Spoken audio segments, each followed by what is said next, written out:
Egaan waraana bilisummaa Oromootti sin deebisaa.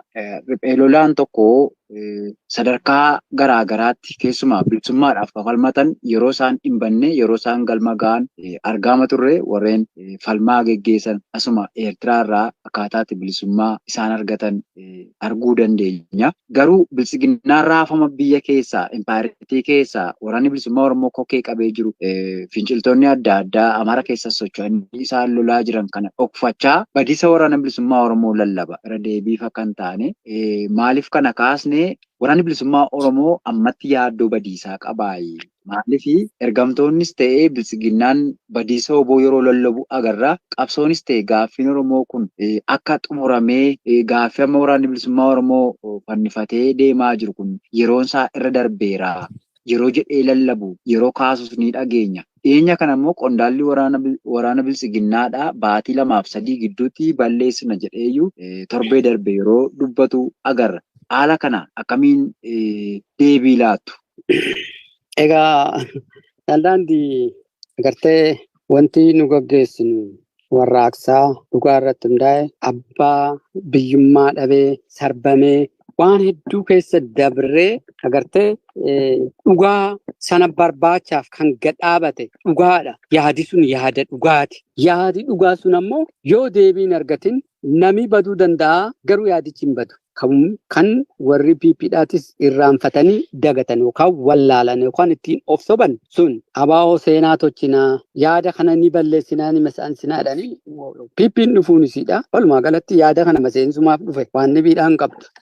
Akkaataan impaayiriitti godhameef inni kun cufti kan amma ta'aa jiru sodumaa waraana bilisummaa Oromoodhaa jiru irraa kan ka'een alatti yaadi isaanii kan mul'ata mee eenyutu kana godhe ganna jahan kana keessatti wanti dalagame uummata kanarratti yakki hagas ga'u Oromoo irratti qabsoo ganna 50 godhame kana keessatti ganna jahan kana keessatti godhametti addaa bar wanti uummata irratti dalagame uummati keenyas kana ni arga kanas ni hubata isaan ammoo yaada kana balleessuu dhabamsiisuun hawwii yookaan oobjuu isaaniiti.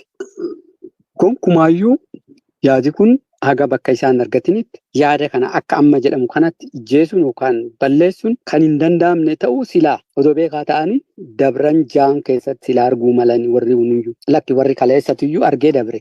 Baduu hin danda'u jedheetti dadhabanii waan feete godhanii hin dadhabanii.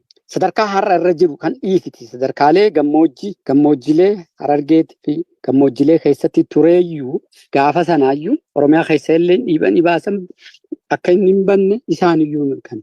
Har'a immoo sadarkaa gammoojjii fagoo daangaa biyyattii fa'aarraa osoo hin taane funnaan isaanii jalatti kan jirudha. Agartee? Egaa hawwiidha. Kaleessawwan gaafa jalqabaa ganna jalqaba irratti 2019 taatu 18 bultii 15 keessatti balleessinaadhaan gaafa sana immoo bakka waraanni bilisummaa Oromoodhaa jiru bakka inni waraanni bilisummaa Oromoodhaa jiru laal. Har'a immoo sadarkaa inni itti jiruu fi akkamitti akka inni jirus laal. Oobjuu jeelama dhiisii yoomittillee balleessuu hin dandeenye. Tarii waan tokko isaaniif fakkaata garuu akka amma hafuurota jiran kanatti hin argana mul'ata. Bif kanaatiin balleessina garuu deebi'ee of haaromsee of keessallee laalaatii qulqulleessaatii jira. Wanta isaanawwan san cufa qulqulleeffamaatii jira. Diinota isaan nu keessa naqatanii waraana kan akka kanatti hin jeeqnee amma wanta duratti kakaaftu kanaa fi wantoota qaawwa argame cufatti hin jeeqnee waraan kanaayyuu zooniittiyuu akka inni bakka hedduutti bahutti jedhanii saganteeffatanii ji'a agasii keessatti balleessinaan jedhan.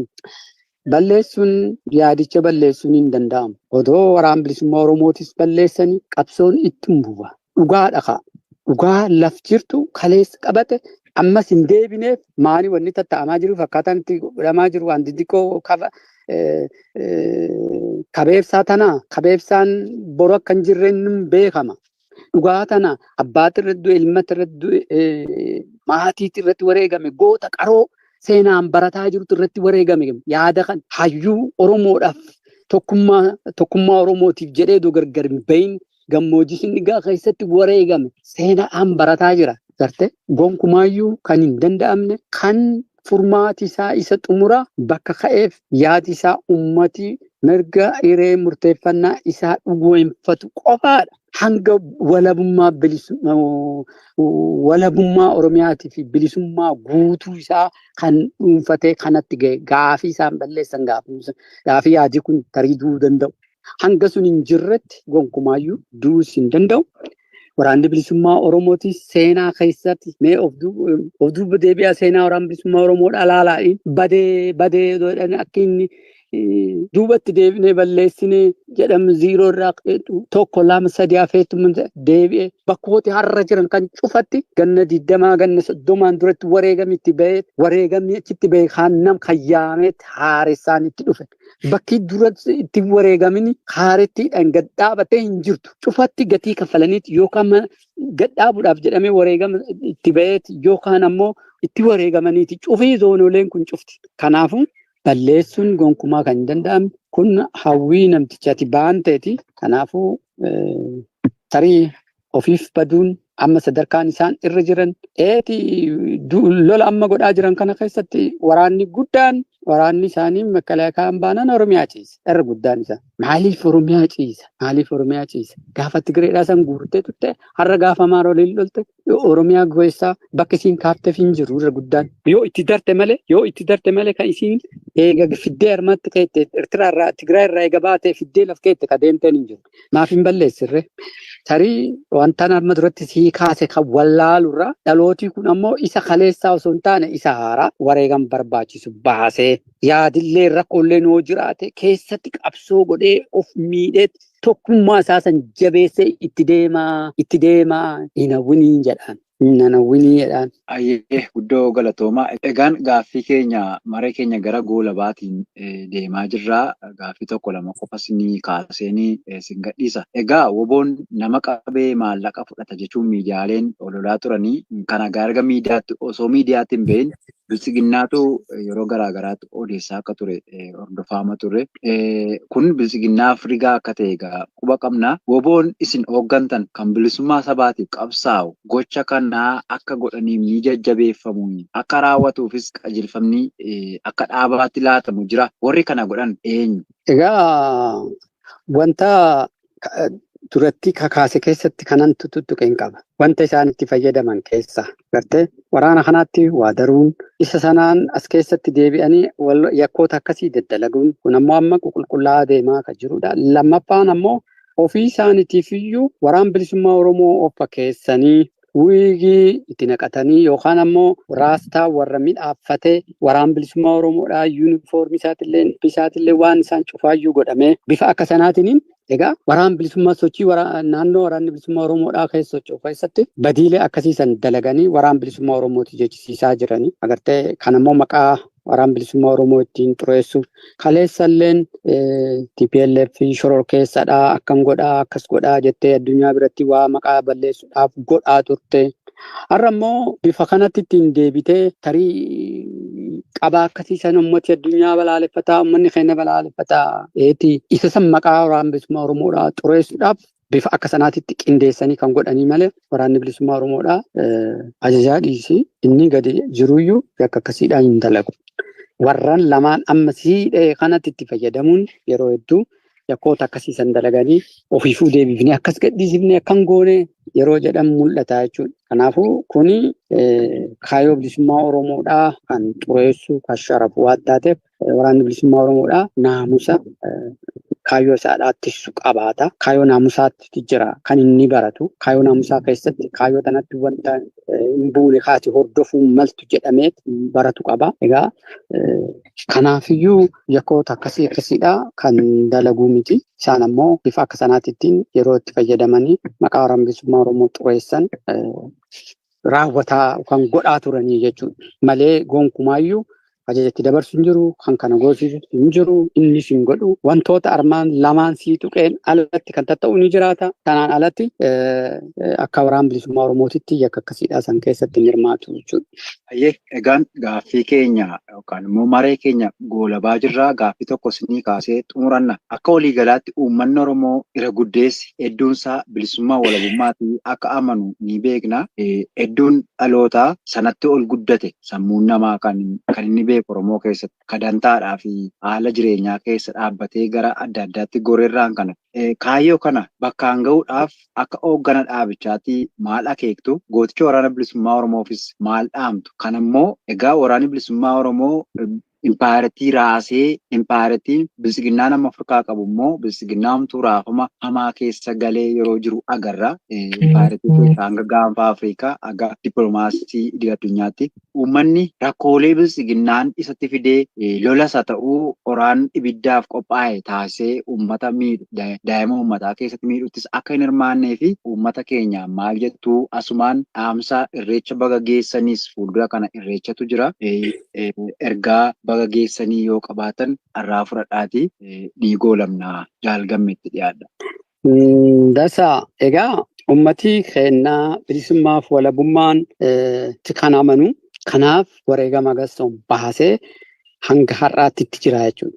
Fedhiinis hawwiinis isuma mirga isaa dhabee abbaa biyyummaa isaa dhabee wal wallaalchisanii walitti qoodanii wal lolchisiisanii afaan isaa wallaalchisanii sadarkaa sana keessatti kan jiru qabsoo kana malee falli dhibiidhaan jirtu jedhameetti wareegama qaqqaalii goota hedduu qacalee hanga ammaatti itti wareegaa jira jechuudha. Kanaaf yeroo kana keessatti akkuma duratti kakaasaa turrettis raafamii bilxiginnaan keessa jirtu yookaan impaayiratiin tun keessa jirtu nam kamiifiyyuu ifaadha. Yeroon kun waa lama kan duratti jedhe waa lama qabudha. Jabaachuu, irree ta'uu, of qopheessuu, biyya ofiitiif dhuunfachuudhaaf kan durii caalaa darana humna waraana bilisummaa Oromoodhaa guddisuu qofaadha jechuudha. Yoo kana ta'uu baate akkuma duratti jedhe sana carraan amma jiru carraa bareedaadha. Walabummaa bilisummaa Oromiyaa dhuunfachuudhaaf haalli ittiin isiin itti jeeqamaa jirtu kun sa'aatii murteessaa fi xumuraati. Kanaaf ammoo Oromoon waan hangana jalqabarraa kaase sana keessaa baay'ee haala amma jiru kana keessatti akkasitti qopheessuun waraana bilisummaa Oromoodhaa jabeessuun galma kaleessa wareega qaalii itti baase san dhaqqabuu fi biyya isaa fi walabummaa bilisummaa Oromiyaadhaa goonfachuudhaaf yeroo murteessaa keessa jira jechuudha. Kana kan godhuu danda'amu ammoo tokkummaadhaan humna fi jabeessanii Oromiyaa hawaasii keenya kanaan duras lola kaabaa keessatti akkanumatti obba'aa ture. Lola isaan ilaallanne keessa seenee obba'uun du'uun ture. Ammas uummata keenya maqaa aangoo Oromoota harkaa qaba jedhuun ibiddaaf qopheessaa jiran. Deemee Oromiyaa irratti xumurri isaa ta'uudhaa deema. Kanaafuu kana keessaa of qusatee keessaa of hambifatee qophii isa xumuraa godhachuun dirqii taati. Kaayyoo kana yeroon ati bakkaan geettu yeroon Oromoon bakkaan ga'ee biyya isaa kabachiifatu yeroo kana.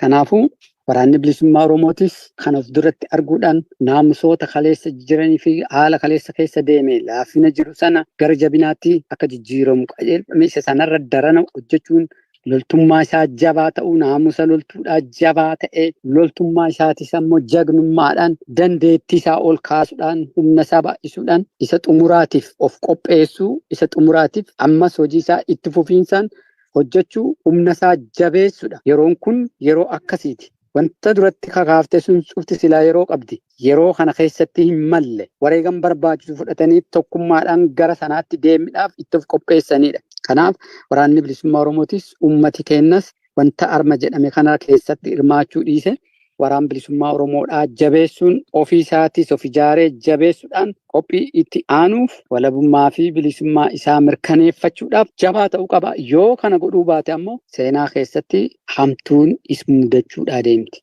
Kanaafuu waan cufa keessaa ba'ee wareegama kaleessa baase galma walabummaa bilisummaadhaan ga'uudhaaf tokkummaadhaan bakka kanatti fuuldeeffatee waan qabu cufa namuu dandeettii isaatiin waan qabuun yeroo itti birmatu yeroo gara kanatti nuuf qopheessu wantoonni daddabree ammatti mul'atan hawaasi keenya gardhibii jirus dhaamsi kiyya qabsaa'ota maraafuu dhaamsi kiyya waanan jalqabarraa kaase kaleessa waan nu mudate bor waan dhufuudha deemu kanatti hamaa ta'uu isaa hubachuudhaan deebi'ee namuu laafina isaatis of laalee wareegama barbaachisu baasee ofii miidhamee gartee qabsoo sabaa dandamachiisu akka kaleessaa miidhama kiyya ana baluudhaan akkasii kiyyatu ta'uu dida kan maalii jedhu sun Oromoo wareegama baasisiise arra suniin ati qaama kanaa godhu qabda. Qaamii qabsoo bilisummaa Oromootitti hirmaate kamiyyuu diinagdeen haa ta'u gamdhibiitiin haa ta'u wareegama kana fudhachuu isarraa eegama. Kanaaf laalanii